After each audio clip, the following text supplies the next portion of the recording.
Hi ನಮಸ್ಕಾರ. ಶರಣು ವೀಕ್ಷಕರೇ, ಶರಣು. ಉತ್ತರ ಕೊರಿಯಾ ಈ ದೇಶದ ಹೆಸರು ಕೇಳಿದರೆ ತಟ್ ಅಂತ ಮೈಂಡಿಗೆ ಬರೋದು ಕಿಮ್ ಜಾಂಗ್ ಉನ್. ಗುಂಡು ಮುಖ, ವಿಚಿತ್ರ ಹೇರ್ ಸ್ಟೈಲ್ನ ಈ ನಾಯಕ ಉತ್ತರ ಕೊರಿಯಾದ ಸರ್ವಾಧಿಕಾರಿ. ಇಲ್ಲಿ ಈತ ಮಾಡಿದ್ದೇ ರೂಲ್ಸ್, ಆಡಿದ್ದೇ ಆಟ. ಈತ ಒಂದೇ ಒಂದು ಆದೇಶ ಕೊಟ್ರೆ ಅದನ್ನ ದೇಶದ ಜನರೆಲ್ಲ ಪಾಲಿಸಲೇಬೇಕು. ಈತ ಹೇಳಿದಂತೆಯೇ ಈ ದೇಶದಲ್ಲಿ ನಡೆಯಲೇಬೇಕು. ಹೆಚ್ಚು ಕಮ್ಮಿ ಮಾತಾಡಿದ್ರೆ, ಕೊಟ್ಟ ಆಜ್ಞೆಯನ್ನ ಪಾಲಿಸದೇ ಇದ್ರೆ ಅವನ ಕತೆ ಮುಗೀತು ಅಂತಾನೆ.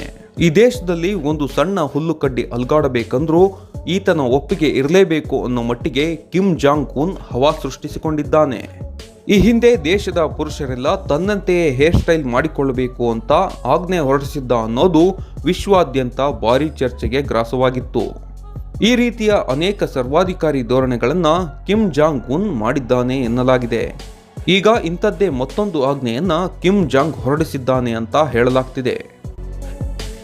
ಹೌದು, ಉತ್ತರ ಕೊರಿಯಾದಲ್ಲಿ ಇತ್ತೀಚೆಗೆ ತೀವ್ರವಾದ ಮಳೆಯಿಂದ ಭೂಕುಸಿತಗಳು ಮತ್ತು ಪ್ರವಾಹ ಸಂಭವಿಸಿತ್ತು. 4,000 ಮನೆಗಳು ಹಾನಿಗೊಳಗಾಗಿದ್ದವು. ಇದರಿಂದ 15,000 ನಿವಾಸಿಗಳನ್ನ ಸ್ಥಳಾಂತರ ಮಾಡಲಾಗಿತ್ತು. ಕಿಮ್ ಜಾನ್ ಉಂಗ್ ಸ್ವತಃ ಪ್ರವಾಹ ಪೀಡಿತ ಪ್ರದೇಶಗಳಿಗೆ ಭೇಟಿ ನೀಡಿದ್ರು. ಈ ಪ್ರವಾಹದಲ್ಲಿ 1,000ಕ್ಕೂ ಹೆಚ್ಚು ಜನ ಮೃತಪಟ್ಟಿದ್ದಾರೆ ಎನ್ನಲಾಗಿದೆ. ಇದೇ ಕಾರಣಕ್ಕೆ ಕಿಮ್ ಜಾಂಗ್ ಉನ್ 30 ಅಧಿಕಾರಿಗಳನ್ನ ಗಲ್ಲಿಗೇರಿಸಿದ್ದಾನೆ ಅನ್ನೋ ವರದಿಯಾಗಿದೆ.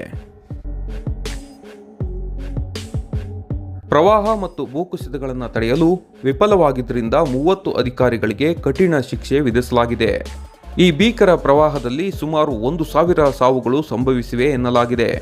ದಕ್ಷಿಣ ಕೊರಿಯಾದ ಮಾಧ್ಯಮವೊಂದರ ಪ್ರಕಾರ ಅಧಿಕಾರಿಗಳ ವಿರುದ್ಧ ಭ್ರಷ್ಟಾಚಾರ ಮತ್ತು ಕರ್ತವ್ಯ ಲೋಪ ಆರೋಪವನ್ನ ಹೊರಿಸಲಾಗಿದೆ. ಈ ಆರೋಪವನ್ನ ಹೊತ್ತ ಅಧಿಕಾರಿಗಳನ್ನ ಗಲ್ಲಿಗೇರಿಸಲಾಗಿದೆ ಎಂದು ಹೇಳಲಾಗ್ತಿದೆ. ಪ್ರವಾಹ, ಭೂಕಂಪ, ಸುನಾಮಿ ಈ ರೀತಿಯ ಪ್ರಕೃತಿ ವಿಕೋಪಗಳು ಮಾನವನ ಶಕ್ತಿಗೆ ಮೀರಿದ್ದು. ಎಷ್ಟೇ ಮುನ್ನೆಚ್ಚರಿಕೆ ವಹಿಸಿದ್ರೂ ಆಗಾಗ ಪ್ರವಾಹ, ಭೂಕಂಪನಗಳಿಗೆ ಜನ ಬಲಿಯಾಗ್ತಾನೆ ಇರ್ತಾರೆ. ಬೇರೆ ದೇಶಗಳಲ್ಲಾಗಿದ್ರೆ ಜನರ ಸಾವಿಗೆ ವಿಧಿಯಾಟ ಕಾರಣ ಅಂತಿದ್ರು. ಆದ್ರೆ ಕಿಮ್ ಜಾಂಗ್ ಉನ್ ಹಾಗಲ್ಲವಲ್ಲ, ಸರ್ವಾಧಿಕಾರಿ ಬೇರೆ. ಪ್ರವಾಹದ ವೇಳೆ ಸಾವುಗಳನ್ನ ತಡೆಯಲಿಲ್ಲ ಅನ್ನೋ ಕಾರಣಕ್ಕೆ 30 ಅಧಿಕಾರಿಗಳನ್ನ ಗಲ್ಲಿಗೇರಿಸುವಂತೆ ಆದೇಶ ಹೊರಡಿಸಿದ್ದಾನೆ ಎನ್ನಲಾಗಿದೆ. ಈ ಬಗ್ಗೆ ದಕ್ಷಿಣ ಕೊರಿಯಾದ ಹಲವಾರು ಮಾಧ್ಯಮಗಳು ವರದಿ ಮಾಡಿವೆ. ಆದ್ರೆ ಅಧಿಕಾರಿಗಳಿಗೆ ಗಲ್ಲು ಶಿಕ್ಷೆ ವಿಧಿಸಿರೋದನ್ನ ಉತ್ತರ ಕೊರಿಯಾ ಅಲ್ಲಗಳೆದಿದೆ.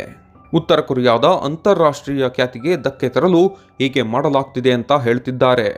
ಸ್ಮಿಯರ್ ಅಭಿಯಾನದ ಭಾಗವಾಗಿ ದಕ್ಷಿಣ ಕೊರಿಯಾ ಈ ವದಂತಿಗಳನ್ನು ಹರಡುತ್ತಿದೆ ಅಂತ ಉತ್ತರ ಕೊರಿಯಾ ಆರೋಪಿಸಿದೆ.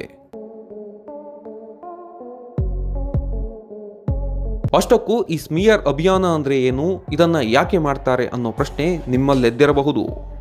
ಸ್ಮಿಯರ್ ಅಭಿಯಾನ ಅಂದ್ರೆ ಸುಳ್ಳು ಅಥವಾ ತಪ್ಪುದಾರಿಗೆಳೆಯುವ ಮೂಲಕ ಯಾರಾದರೊಬ್ಬರ ಖ್ಯಾತಿಗೆ ಅಥವಾ ವಿಶ್ವಾಸಾರ್ಹತೆಗೆ ಹಾನಿ ಮಾಡುವ, ಧಕ್ಕೆ ತರುವ ಸಂಘಟಿತ ಪ್ರಯತ್ನವಾಗಿದೆ.